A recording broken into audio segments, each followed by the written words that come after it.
अस्सलाम वालेकुम। चलिए बनाते हैं एक मज़ेदार से चटपटा सा नाश्ता, बहुत ही आसान और इजी वे में। तो सबसे पहले इसके लिए क्या करेंगे, हम कुछ इंग्रेडिएंट्स ले लेंगे जिससे मज़ेदार सी एक बहुत फ्लेवरफुल चटनी तैयार होगी। तो हम क्या करेंगे, 8 से 10 हरी मिर्च ले लेंगे, स्पाइसी अपने अकॉर्डिंग कम ज़्यादा कर सकते हैं। 8 से 10 लहसुन के जवे ले लेंगे और थोड़ी सी बारीक चॉप करके मैंने धनिया पत्ती ले लिया। अगर पुदीना आपके पास अवेलेबल हो तो उसे भी डाल दें। आधा नींबू का रस ले लेंगे, उसको निचोड़ के इसके अंदर शामिल करेंगे और एक बड़ा चम्मच इसके अंदर हमने भुजिया शामिल करी। भुजिया हो, सेव, जो आपके पास अवेलेबल हो, बढ़िया से टेक्सचर आता है इससे। आप नमक डाल देंगे स्वाद के अनुसार, थोड़ा सा पानी डाल देंगे। अगर भुजिया सेव ना हो तो आप इसमें दही भी डाल सकते हैं, एक बड़ा चम्मच। उससे ना टेक्सचर अच्छा आ जाता है, चटनी बहुत ही टेस्टी और लाजवाब बनती है। थोड़ा सा पानी डाल के इसे फाइन सा पीस लेंगे। इस तरीके से पीस के इसे एक साइड रख देंगे। बहुत ही लजीज और जायकेदार ये चटनी बनके तैयार हो गई है। अब एक पैन ले लेंगे, उसके अंदर हमने एक छोटे चम्मच के करीब तेल डाल देंगे। तेल कोई सा भी डाल सकते हैं जो आप खाते हैं। और उसके बाद हमने एक छोटा चम्मच के करीब इसके अंदर जीरा डाल देंगे। एक छोटे चम्मच इसके सरसों डाल देंगे, काली वाली सरसों होती है वो डाल देंगे। और आधा इंच अदरक का टुकड़ा बारीक चॉप करके, एक हरी मिर्च डाल देंगे। इन सबको थोड़ा सा खुशबू आने तक भून लेंगे, एक अच्छी सी खुशबू आने तक जब से हम भून लेंगे। उसके बाद एक छोटी सी प्याज ले ली थी, उसको भी थोड़ा सा सोटे करेंगे, लाइट पिंकिश होने तक। ज़्यादा कलर हमें चेंज नहीं करना है। नमक स्वाद के अनुसार डाल देंगे। आधा 1/4 चम्मच हल्दी पाउडर, आधा चम्मच है लाल मिर्च पाउडर, गरम मसाला 1/4 चम्मच और 1 चम्मच हम डालेंगे इसके अंदर धनिया पाउडर। इन सारे इंग्रेडिएंट्स को डाल के हमने लो टू मीडियम फ्लेम पे भून लेना है, एक अच्छी सी खुशबू आने तक। जब इसमें खुशबू आ जाए तो 2 उबले हुए आलू इसे हाथों से मैश करके मैंने रख लिया था और उसको इसके अंदर डाल देंगे और अच्छी तरीके से मसाले में कोटिंग कर देंगे और मिक्स कर देंगे। बारीक चॉप करके इसके अंदर हमने डाल दिया धनिया पत्ती भी डाल देंगे, जिससे कि फ्लेवर और टेस्ट बहुत अच्छा इन्हेंस हो जाता है।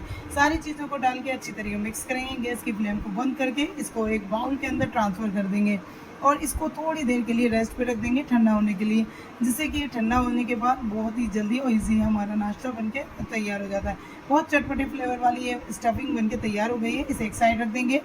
अब एक बाउल ले लेंगे, उसके अंदर मैंने ले लिया 3 से 4 मतलब बड़े चम्मच मैंने बेसन ले लिया है। आप अपने अकॉर्डिंग कम ज़्यादा कर सकते हैं। एक छोटे चम्मच अजवाइन डालेंगे। बेसन जब भी लें तो अजवाइन डाल दें, जिससे कि डाइजेस्ट अच्छा होता है, हाजमा बना रहता है। नमक हल्दी पाउडर स्वाद के अनुसार डाल के 1 चम्मच हमने सफ़ेद वाली तिल और बारीक चॉप करके धनिया पत्ती डाल दी है। थोड़ा थोड़ा पानी शामिल करते हुए इसका हमने डो तैयार करना है। डो ज़्यादा रनिंग भी ना हो, ना ज़्यादा ही लिक्विडी हो। देखिए इस तरीके से कंसिस्टेंसी होनी चाहिए। बस इसे एक साइड रख देंगे और अब हम ले लेंगे इसके लिए ब्रेड। तो जितनी ब्रेड आपके पास हो वो ले लें। मेरे के पास 5 से 6 ब्रेड थी तो उसको ले लिया है। आप कोई भी बड़ा गिलास लें, नोकीला कटोरी गिलास कुछ भी लें और इसको इस तरीके से निकालेंगे और गोल गोल निकालेंगे। तो मैंने एक साथ 2-2 ब्रेड के करके निकाले हैं, जिससे कि जल्दी काम भी हो जाएगा, आसानी से निकल जाएंगी। तो देखिए निकाल लिए मैंने और जितने भी मेरे ब्रेड थे मैंने उसके अकॉर्डिंग निकाल लिए। अब क्या करेंगे, इन 2 ब्रेड लेंगे और जो हमने चटनी बनाई थी, एक पे तो हमने ग्रीन चटनी लगानी है और एक पे हमने लगाना है टमाटो केचप। तो जो मीठा वाला होता है टमाटो केचप, अगर आपको पसंद है तो लगाएं, अदरवाइज स्किप भी कर सकते हैं। आप इन दोनों को लेके एक दूसरे के ऊपर इस तरीके से लगा देंगे और एक मुट्ठी यानी टिक्की के बराबर हमने आलू की स्टफिंग लेनी है और इस तरीके से टिक्की की शेप देके इसके ऊपर हमने पोर करना है। अब दूसरी साइड भी हमने आलू की टिक्की सी बनानी है और जितनी पतली हो सके उतनी पतली बनाए लेयर और इस तरीके से इसके ऊपर पोर करेंगे। अच्छी तरीके से इक्वली स्प्रेड कर देंगे। जब सब तरफ से अच्छी तरीके से मिक्स हो जाए, मतलब चिपक जाए। देखिए मैंने सारे तैयार कर लिए हैं। उसके बाद हमने ऑयल को गर्म होने के लिए रख दिया था। ऑयल जैसे ही गर्म हो जाता है तो अब हम इसके अंदर जो बेसन की स्लरी बनाई थी उसमें इस तरीके से डिप करेंगे और अच्छी तरीके से डिप करना है, ताकि हमारे हर पार्ट में इक्वली अच्छी तरीके से इसमें बेसन लिपट सिपट जाए। तो डालने के बाद इसके अंदर हमने कढ़ाई के अंदर डाल देंगे और बहुत ध्यान से डालें क्योंकि ऑयल गर्म होता है। और इस तरीके से इसे आधे मिनट के लिए बिल्कुल ना छुएं। उसके बाद हमने ऑयल को इसके ऊपर डालना है ताकि दोनों साइड से जल्दी से कार्रवाई हो जाए और जल्दी से सीख जाए। तो जब तक ये सीख रहा है, आप मेरी वीडियो किस मुल्क को किस शहर से देख रहे हैं कमेंट बॉक्स में ज़रूर बताइएगा। मुझे बहुत अच्छा लगता है आपके बारे में जानकर, ताकि मैं आपको शुक्रिया भी अदा कर सकूँ कि आप मेरी वीडियो जहाँ से देख रहे हैं।